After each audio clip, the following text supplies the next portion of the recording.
All right. For those people, if you are not able to understand the figure, you can just go through Dinesh book, the derivation 9.5.5.1. Convex spherical surface when object is in the rarer medium and image formed as real. पहला वाला derivation है. It is the relation between U, V and R. I hope you'll be able to find that in the book. Let me first explain what and all is happening. So this particular derivation, all time asked derivation of your U syllabus. Yeah, so make sure you listen to this well. Usually they'll ask it as derive a relation between U, V and R for spherical surfaces. ठीक है, syllabus में आपके कौन से surface के लिए है जो कॉन्वेक्स है, कॉन्वेक्स स्पेरिकल रिफ्रैक्टिंग सरफेस के लिए है, एंड इमेज जिसका इमेज इज रियल, इस चीज के लिए आपका डेरिवेशन अवेलेबल है इन द सिलेबस ना. तो पहले मैं आपको थोड़ा क्या लिखा है समझा दूं, उसके बाद वी कैन मूव फॉरवर्ड. या consider a convex spherical surface of refractive index n2. एक रिफ्रैक्टिंग स्पेरिकल सरफेस कॉन्वेक्स लिया गया है. दूसरा वाला, पहला वाला तो ऐसा था convex towards the rare medium. जाहिर सी बात है हु इज मोर, n2 और n1. n2 is greater than n1, please remember. ठीक है, n2 is greater than n1. We are taking a convex spherical refracting surface of refractive index n2 and let it be placed in a rarer medium of refractive index n1 ताकि n2 ज्यादा हो n1 से. ये हो गया आपका setup. यानी एक हवे में आपने एक मिरर जो रिफ्रैक्टिंग सरफेस है मिरर वाला रख लिया. That way you can understand. ठीक है. Then what is happening, there is an object, let point O be the object. It is lying on the principal axis. ठीक है, एंड उसका डिस्टेंस कितना है पोल से, it is at a distance of u. ठीक है. Then a ray of light from O is incident at the point of incidence A. ये रहा आपका पॉइंट ऑफ इंसिडेंस ये. ठीक है, तो there it is incident.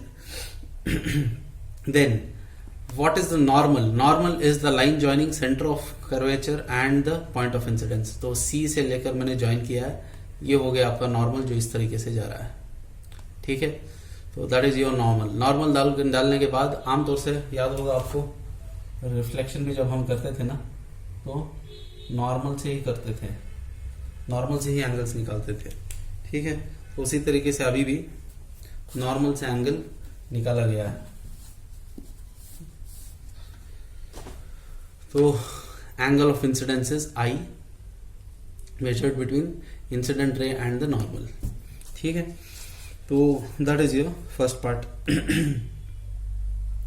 After refraction at A, the ray enters the denser medium and bends towards the normal. Rarer to denser bends towards the normal. तो ये normal है, नॉर्मल की तरफ झुकेगा. जो स्ट्रेट यूं जाना था वो यूं जाते जाते अब यूं हो गया, थोड़ा बेंडिंग हो गया उसमें. This AI is the refracted ray. तो वो जाकर प्रिंसिपल एक्सिस पे I पे मिल रहा है. That is what is your image. जाहिर सी बात है क्योंकि कोई एक्सटेंशन के बगैर रे डायरेक्ट जाके मिल रही है तो it is real image. I hope that is clear. The distance of image from the pole is V. Pole and centre of curvature, radius of curvature is R. That is your basic. I hope यहां तक आपका clear है. ठीक है, क्या किया मैंने, इसको ड्रॉ करना सीखना चाहते हो तो बहुत ही सिंपल है. Will start by writing a surface, spherical refracting surface पहले ड्रॉ करोगे, प्रिंसिपल एक्सिस ड्रॉ करोगे, पोल मार्क करोगे, सेंटर मार्क करोगे. ठीक है, उसके बाद ऑब्जेक्ट को लोगे, कहीं पर भी एक पॉइंट डालोगे, O लिखोगे उसे, वहां से इंसिडेंट करके कोई भी पॉइंट पे A कर दोगे.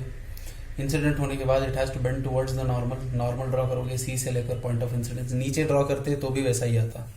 ठीक है, तो C पे वो फिर यहाँ से बेंडिंग होके I को फॉर्म होता है. तो दैट इज योर रे डायग्राम. एक और सबसे इंपॉर्टेंट चीज रे डायग्राम की याद रखें, ये वाला arrows. Image is always formed when there is intersection of rays, ठीक है, image is formed with the intersection of rays. ये जो रे हमने लिखी है एक ही रे है, O to A to I is one ray. The second ray which is you helping to make the image is O to P, P to I. ठीक है, normal any line that is directly incident along the principal axis will go undeviated for this one. Object से straight ऐसे ही जाएगी, पोल से भी जाते जाते जाते यहाँ पर मीट हो जाएगी। तो बेसिकली उस तरीके से जाकर तो ये रिफ्रैक्शन से पहले पोल को टच होने के बाद भी ये ऐसे ही जा रही है। तो ये दो एरो मार्क्स अगर आप नहीं डालते हो, ये वाले एरो मार्क्स, इसका मतलब ये है कि आपने ब्लाइंडली बाय हार्ट किया है, तो उसके लिए आपका रे डायग्राम का मार्क 0 आ जाएगा, बिना रे डायग्राम के डेरिवेशन का मार्क्स भी 0 आ जाएगा। So there is a 5 marker question without these arrows you are going to lose all the 5 marks even though you write it in the best of prose writing. ठीक है, कितनी भी अच्छी कहानी बना के लिख लो, without these arrow marks. Ray diagram में सबसे इंपॉर्टेंट एरो मार्क्स हैं, डिस्टेंसेस हैं, ऑब्जेक्ट कहाँ है, इमेज कहाँ है, ये बहुत जरूरी है। So without proper ray diagram, don't expect that you will be getting the full mark. ठीक है, so now तो ये आपका बेसिक इंट्रोडक्शन हो गया। अभी हम जाते हैं, सबसे पहले क्या करेंगे अच्छा, एंगल ऑफ इंसिडेंट तो यहाँ पर लिख लिया, एंगल ऑफ रिफ्रैक्शन यहाँ से बेंड हो रहा है, नॉर्मल से मेजर करना है, तो ये हो गया आपका angle of refraction, angle of refraction R। ठीक है, done. Now first step is determine I and R, to determine I and R। तो I और R यानी एंगल ऑफ इंसिडेंस और एंगल ऑफ रिफ्रैक्शन पहचानने के लिए let us consider alpha, beta and gamma to be the angles by incident ray, refracted ray and normal with the principal axis। ठीक है, I repeat, let alpha,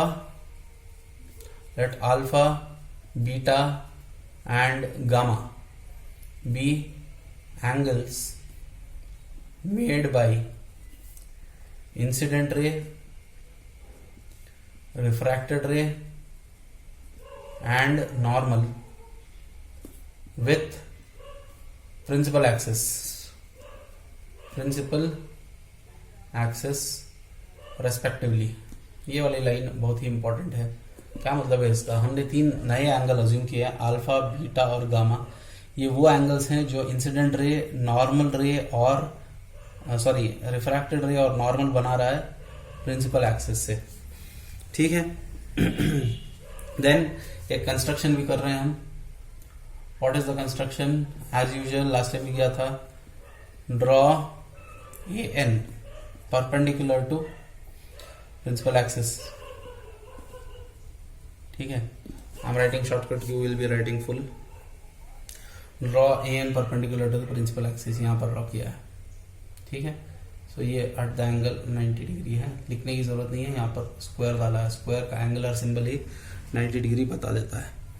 ठीक है, next from triangle AOC, from triangle AOC, triangle AOC किधर है भाई? यहां से यहां तक, रुको मिट जाएगा नहीं तो, अगर if I just touch with my finger it इरेजेस।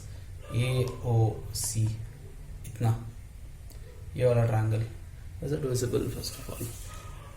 Okay, या सो AOC सही से दिखाई दे रहा है। इन दैट AOC अगर आप देखोगे वो कुछ ऐसा है। ठीक है, यहाँ पर A है, यहाँ पर O है, यहाँ पर C है, इधर तरफ अल्फा है, इधर तरफ C के पास गामा है। ठीक है, ऊपर यहाँ पर कुछ नहीं है, एक्सटेंडेड होके यहाँ पर I है। जाहिर सी बात है, exterior angle is equal to sum of interior angles, exterior angle equals sum of interior angles. Now if you tell sir ये कहाँ से आ गया, sum of interior angles is equal to exterior angle, so what you can do is you can stop PUC, take readmission to 8th standard। ठीक है, वहां पर आपको वापस आपके मैथमेटिक्स टीचर क्लियर कट समझा देंगे कि interior sum of interior angles that is alpha plus gamma, to sum of the two interior angles is equal to the exterior angle. ठीक है, So first of all, lockdown is going on. On top of that, people are losing 1 year. Yeah, they are of the hope of losing 1 year. In that, if you tell you don't understand sum of interior is equal to exterior, then all I can wish you is congratulations. Yeah. Next, from the next angle मुझे R include करना है. R के हिसाब से देखूं, R यहाँ पर है. R कौन से ट्रायंगल में है? AIC ट्रायंगल में है. आप देखोगे अभी इसी को एक्सटेंड करके बना दें. ठीक है, ऐसा है वो. I यहाँ पे है, बीटा यहाँ पे है. ठीक है, R यहाँ पे है. ठीक है, AIC ट्रायंगल लिखा जा सकता है. From triangle AIC. ठीक है, from triangle AIC what can I right? R और बीटा अंदर है, गामा ये गामा है. ठीक है, गामा बाहर है, गामा बाहर है, R एंड बीटा अंदर है. तो I can write gamma is equal to R plus beta. Gamma is equal to R plus beta. मुझे चाहिए क्या? R. अच्छा, ये कहां से आया? Same as this day. Sum of interior angles is equal to exterior angle. R is equal to, अच्छा मेरा R और गामा ऑलमोस्ट सेम दिखाई दे रहा है. This is R, this is gamma. R is equal to beta उधर करो, gamma minus beta, gamma minus beta. ठीक है, देन अब क्या करना है? ये तमाम एंगल्स को फाइंड आउट करना है. फाइंड आउट कैसे करेंगे? हमारे पास अजम्पशंस थे ना. Sine theta becomes theta, tan theta becomes theta, cos theta becomes 1. तो वही अजम्पशंस यूज करके हम कह रहे हैं let alpha beta gamma, let alpha beta and gamma be small angles. ठीक है, स्मॉल एंगल्स हो तो ट्रिग्नोमेट्रिक फंक्शन tan छोड़ सकते हैं. उसके हिसाब से अब अल्फा क्या बनेगा? इधर है अल्फा, ANO ट्रायंगल का अल्फा है. tan अल्फा लूंगा तो ऑपोजिट पे एडजेसेंट AN बाई ON आ जाएगा. ठीक है, AN बाई ON. समझ में नहीं आ रहा है तो take tan alpha is equal to AN by ON. tan angle is small, therefore tan alpha becomes alpha, therefore alpha equals AN by ON. I repeat, थोड़े लोगों को अभी कंफ्यूज हो रहा होगा, sir how can we remember that we have to take tan only. थोड़ा common sense use करो. Perpendicular हमने ड्रॉ किया ताकि ट्रिग्नोमेट्रिक फंक्शंस यूज हो सके. ठीक है, ठीक है. और दूसरी चीज, सारा जो ये चैप्टर का खेल है वो पूरा ये प्रिंसिपल एक्सिस के डिस्टेंसेस पर है. आप भी जानते हो कि सारा सब्स्टिट्यूशन के बाद फिर हम कहेंगे sign convention minus u plus r plus v वगैरह करके उसे फिर मिरर इक्वेशन की तरह तैयार करेंगे. तो इसलिए जाहिर सी बात है ये नीचे के डिस्टेंसेस आने ज़रूरी हैं और ये वाला यूज होना ज़रूरी है. ठीक है, तो उसके हिसाब से tan alpha is equal to AN by ON. ठीक है, tan alpha equals AN by ON. tan is small, angles are small, tan alpha can be approximated to alpha, therefore alpha equals AN by ON. Next, beta क्या होगा, gamma क्या होगा? Beta ANI से लेंगे. tan beta is equal to opposite by adjacent AN by NI, AN by NI, AN by NI. Gamma AN by NC. कैसे आया gamma? Triangle ANC लेंगे. ठीक है, ट्रायंगल ANC में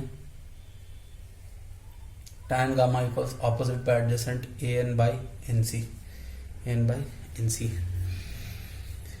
ठीक है, so you have found out alpha beta and gamma. ठीक है, अब इसके बाद बहुत ही सिंपल डेरिवेशन है, वो मिल गए, वापस उनको इसमें डालो. ठीक है, you can call this equation 1, call this equation 2. Substituting alpha beta and gamma in 1 and 2, what will I get? I is equal to, you will get something, R is equal to, you will get something. I is alpha plus gamma. Alpha is AN by ON plus gamma is AN by NC. R is gamma minus beta. Gamma is AN by NC minus beta is AN by NI. ठीक है, सो AN by ON plus AN by NC. R is AN by NC minus AN by NI। ये हो गया आपका, ठीक है। अब इसको मैं क्या कर सकता हूं, इसे लिख सकता हूं saying that N is close to P, N is close to P, या फिर अपर्चर इज स्मॉल, या तो ऐसे लिख सकते हैं या फिर अपर्चर इज स्मॉल, दोनों का मतलब एक ही है, ठीक है। तो इस रीजन को यूज करके AN को मैं क्या कर सकता हूं, AN by NO becomes AN by PO plus AN by NC becomes PC। NC PC में ज्यादा फर्क नहीं है, AN by PO plus AN by PC, and another one is AN by PC, NC becomes PC minus AN by NI becomes PI, ठीक है। सो ये हो गया। आप बोल सकते हो सर AN को AP क्यों नहीं किया, कर सकते हैं, लेकिन बात यह है सारे न्यूमरेटर में है AN, आगे चल के वैसे भी कैंसिल होने वाले हैं, ठीक है। तो इसलिए I am not substituted it. Next step है, अच्छा ये स्टेप में यहां से लेकर यहां तक क्या क्या कर लिया हमने, I and R फाइनली पहचान लिया इन टर्म्स ऑफ डिस्टेंसेस, ठीक है। पहला स्टेप खत्म हुआ। सेकंड स्टेप स्नेल्स लॉ है, ठीक है। फ्रॉम स्नेल्स लॉ लिख सकते हैं, स्नेल्स लॉ अप्लाई करेंगे तो क्या मिलेगा, स्नेल्स लॉ अप्लाई करोगे तो क्या मिलेगा, N1 refractive index of one medium multiplied by sine of the angle in that medium, angle in that medium is I।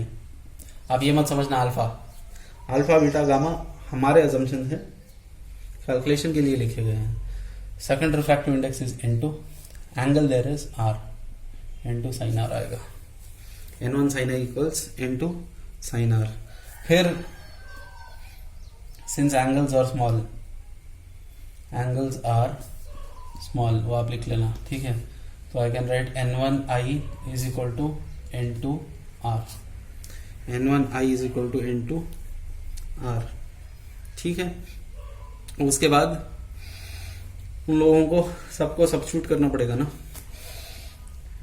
N1I क्या है, I is AN by PO plus AN by PC। कहाँ से आया sir, यहाँ से, is equal to N2 times R क्या है, AN by PC minus AN by PI, ठीक है, यहाँ से आया, डन, सब्स्टिट्यूटेड इट। उसके बाद कंप्लीट AN कैंसिल हो जाएगा, पूरा AN बाहर निकालेंगे, फिर कैंसिल कर देंगे, N1 से मल्टीप्लाई करेंगे, मिलेगा क्या, N1 by PO plus N1 by PC equals N2 by PC minus N2 by PI। I hope this step is clear. क्या किया मैंने यहाँ पे, AN बाहर निकाला तो AN बाहर आएगा 1/PO प्लस 1/PC होगा, AN बाहर आएगा 1/PC माइनस 1/PI आएगा, बाहर का AN बाहर का AN कैंसिल हो जाएगा, फिर N1 यहाँ मल्टीप्लाई होगा, N2 यहाँ मल्टीप्लाई होगा। आई hope that is clearing it. तो यहाँ तक हम लोग पहुंच गए। अब क्या करना है भाई, PC देखो ऑलमोस्ट सेम है, ठीक है। तो मैं क्या करूँगा, PC को एक तरफ करूँगा, ठीक है। यहाँ पर जगह बिल्कुल अच्छा दिखाई तो दे रहा है, डन। तो PC को एक जगह करने पर N1 बाई PO इधर ही रहेगा, PI को इधर लूँगा, plus N2 by PI equals N2 minus N1 by PC। I repeat, N1 by PO plus N2 by PI equals N2 minus N1 by PC। ये स्टेप आप देख लें, समझ लें इसको, ठीक है। उसके बाद यही कर देते हैं, क्योंकि मुझे रिवाइज भी करवाना है पूरा, ठीक है। ये दिखाई दे रहा है, हाँ। तो अगला स्टेप यहाँ लिखते हैं इस जगह में, ठीक है, थोड़ा कंफ्यूज बन जाते हैं आज। तो आफ्टर दिस स्टेप 3, स्टेप 1 था determine I and R, step 2 था Snell's law, step 3 Cartesian rule, sign convention डालेंगे, साइन कन्वेंशन डाल के करेंगे, साइन कन्वेंशन डालेंगे। तो ये था ना हमारा स्टेप, पीओ, पीआई और पीसी, इनको लिखना है। पीओ क्या बनेगा, पीआई क्या बनेगा, पीसी क्या बनेगा। पीओ, पी से ओ उल्टा जा रहा है, माइनस यू बनेगा। पीआई क्या बनेगा, पीआई बनेगा वी, कैसे, आगे जा रहा है, प्लस वी। पीसी क्या है, आर है, प्लस आर है क्योंकि आगे जा रहा है, ठीक है। उनको सब्स्टिट्यूट करोगे, N1 बाई पीओ था, तो N1 by PO is minus u, so minus N1 by u, plus N2 by P I is V is equal to, कहां से लिख रहा हूं, यहां से लिख रहा हूं, ठीक है, N2 minus N1 by P C is R। ये रहा आपका रिलेशन, ठीक है, दिखाई दे रहा है, हाँ। तो भाई एक बहुत बड़ा डेरिवेशन, मीनिंग बहुत इंपॉर्टेंट, बहुत ही चिल्लर डेरिवेशन है, कुछ नहीं है इसमें, बहुत आसानी से ये खत्म हुआ, ठीक है।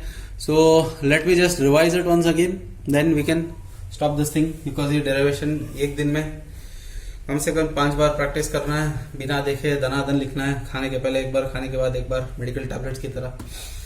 Late me go, relation, let me go मतलब revise, okay, not going away. U, v and r, don't switch off the video. Relation between u, v and r. तो इसमें consider a convex spherical surface, done, spherical surface with pole P, ठीक है। Let this be the principal axis, N2 be its refractive index, let N1 be the refractive index of the rarer medium, N2 is greater than N1। ये कहीं पर भी derivation में कोने में लिख के छोड़ देना, ठीक है, और सेंटेंस भी लिखना है। Then consider an object, point object O placed on the principal axis at a distance u from the pole. OA is the incident ray, A is the point of incidence. After undergoing incidence, due to refraction, rarer to denser, it bends towards the normal. AC is the normal, it bends towards AC. So AI is the refracted ray. Let I be the image formed real. O to P, P to I is the other ray passing. ठीक है। तो उसके बाद let alpha beta gamma be the what angles made by incident ray, refracted ray and normal with whom principal axis। हो गया। उसके बाद I is the angle of incidence, R is the angle of refraction। हो गया। Next, first step determination of I and R, ये लिख लिया ना, अच्छा ठीक है। Next, construction, draw A N perpendicular to principal axis from triangle AOC, first triangle AOC, sum of interior angles equals exterior angle, I equals alpha plus gamma. From triangle AIC, छोटा वाला triangle कोने में, interior angles कौन से हैं, R and beta, exterior angle कौन सा है, gamma, gamma equals R plus beta. हमें चाहिए आर को इधर डालो, गामा को उधर भेजो, R equals gamma minus beta. हो गया। Next, alpha beta gamma all of them be small, find tan alpha tan beta tan gamma. Tan तीनों का पहचानोगे, ऐसा मिलेगा AN by ON, AN by NI, AN by NC, ठीक है। उसके बाद इन चीजों को I एंड R जो पहचाना है उसमें सब्स्टिट्यूट किया।